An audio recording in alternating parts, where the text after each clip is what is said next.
Sudah saatnya NATO dimusnahkan?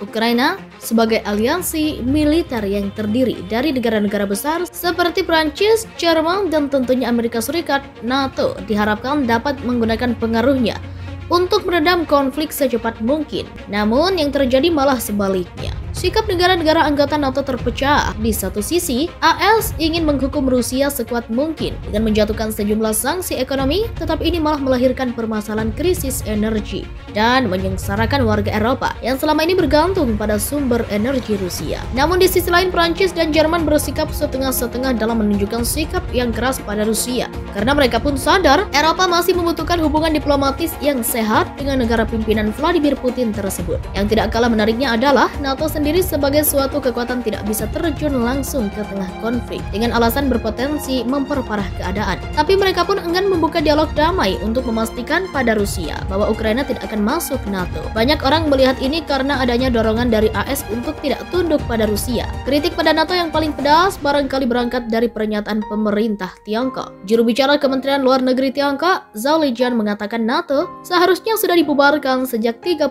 tahun yang lalu. Hal tersebut masuk akal, mengingat NATO sendiri awalnya didirikan untuk menjawab ancaman yang muncul dari Uni Soviet dan Pakta Warsawa. Setelah Uni Soviet runtuh, bisa dikatakan saat ini NATO sudah tidak memiliki musuh. Tidak hanya itu, Lijian juga menilai keberlangsungan NATO di era modern perlu dikritisi. Karena menurutnya AS telah menggiring NATO sebagai penyurut konflik di Eropa Timur, termasuk kasus Ukraina. Lantas, dapatkah pernyataan Tiongkok kita benarkan bahwa sudah saatnya NATO dibubarkan? Sebelum mengarahkan pasukannya ke Ukraina, Putin selalu mengatakan NATO perlu lebih membatasi ekspansinya, khususnya ke wilayah timur Eropa. Tetapi, apakah pernyataan Putin tersebut benar atau hanya klaim sepihak? Well, kalau kita selidiki, faktanya memang NATO telah memperluas pengaruhnya ke seluruh benua Eropa. Hampir setiap tahun semenjak tahun 2000 sampai sekarang, NATO telah mendapatkan 11 negara anggota baru. Terakhir, NATO merekrut Makedonia Utara pada tahun 2020. Meski barangkali NATO tidak benar-benar akan menjadikan Ukraina sebagai anggota, kenyataan bahwa NATO selalu menggantungkan nasib Ukraina sebelum invasi Rusia terjadi membuktikan bahwa eksistensialisme NATO itu sendiri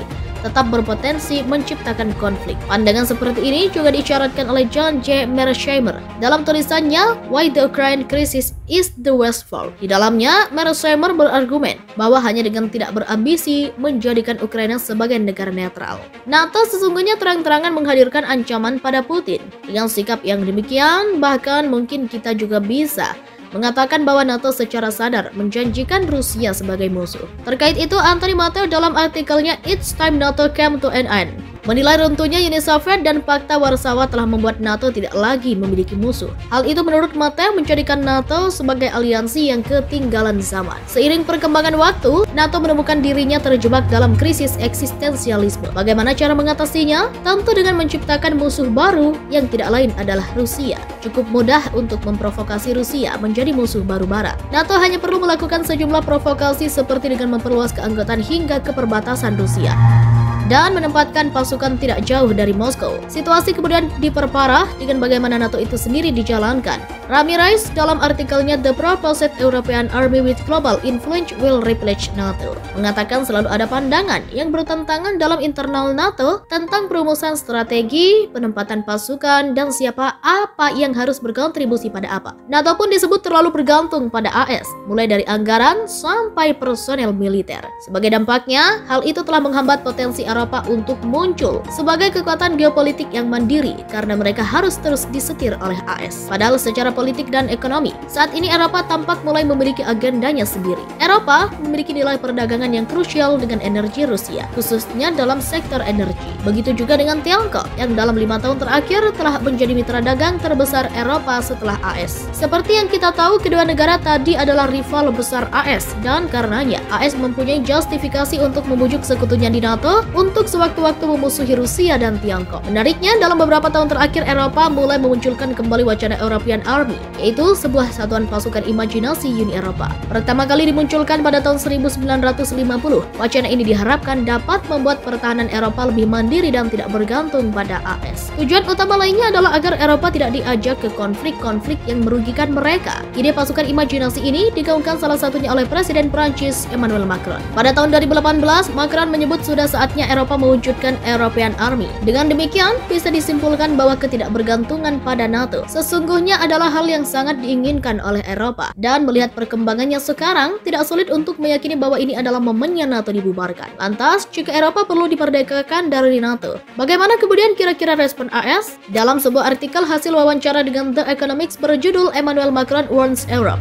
NATO is becoming brain dead, Macron menyampaikan pandangan yang menarik. Menurutnya, selama Eropa bergantung pada AS, NATO akan menjadi organisasi yang brain dead atau tidak berguna. Macron menilai AS berulang kali menunjukkan bahwa mereka tidak lagi memihak Eropa. Ini dicontohkan dengan keluarnya AS dari perjanjian nuklir bernama Intermediate Range Nuclear Force Treaty atau INFT, menjatuhkan sanksi ekonomi pada Rusia dan menghambat hubungan ekonomi dengan Rusia dan Tiongkok. Karena itu, Macron menilai Eropa saat ini tengah berdiri di tepi jurang dan mereka perlu memulai memikirkan dirinya sendiri secara strategis sebagai kekuatan geopolitik, bukan sekadar untuk jadi pemain internasional, tetapi juga untuk keberlangsungan hidupnya. Jika tidak, Eropa tidak akan mampu mengendalikan nasibnya sendiri. Well, kalau kita selidiki, faktanya memang NATO telah memperluas pengaruhnya ke seluruh benua Eropa. Hampir setiap tahun semenjak tahun 2000 sampai sekarang, NATO telah mendapatkan 11 negara anggota baru. Terakhir, NATO merekrut Makedonia Utara pada tahun 2020. Meski barangkali NATO tidak benar-benar akan menjadikan Ukraina sebagai anggota, kenyataan bahwa NATO selalu menggantungkan nasib Ukraina sebelum invasi Rusia terjadi membuktikan bahwa eksistensialisme NATO itu sendiri tetap berpotensi menciptakan konflik. Pandangan seperti ini juga diisyaratkan oleh John J. Mearsheimer dalam tulisannya Why the Ukraine Crisis is the West Fault. Di dalamnya, Mearsheimer berargumen bahwa hanya dengan tidak berambisi menjadikan Ukraina sebagai negara netral, NATO sesungguhnya terang-terangan menghadirkan ancaman pada Putin. Dengan sikap yang demikian, bahkan mungkin kita juga bisa mengatakan bahwa NATO secara sadar menjanjikan Rusia sebagai musuh. Terkait itu, Anthony Matteo dalam artikelnya It's Time NATO Came to an End menilai runtuhnya Uni Soviet dan Fakta Warsawa telah membuat NATO tidak lagi memiliki musuh. Hal itu menurut Matteo menjadikan NATO sebagai aliansi yang ketinggalan zaman. Seiring perkembangan waktu, NATO menemukan dirinya terjebak dalam krisis eksistensialisme. Bagaimana cara mengatasinya? Tentu dengan menciptakan musuh baru yang tidak lain adalah Rusia. Cukup mudah untuk memprovokasi Rusia menjadi musuh baru Barat. NATO hanya perlu melakukan sejumlah provokasi seperti dengan memperluas keanggotaan hingga ke perbatasan Rusia dan menempatkan pasukan tidak jauh dari Moskow. Situasi kemudian diperparah dengan bagaimana NATO itu sendiri dijalankan. Ramirez dalam artikelnya The Proposed European Army with Global Influence Will Replace NATO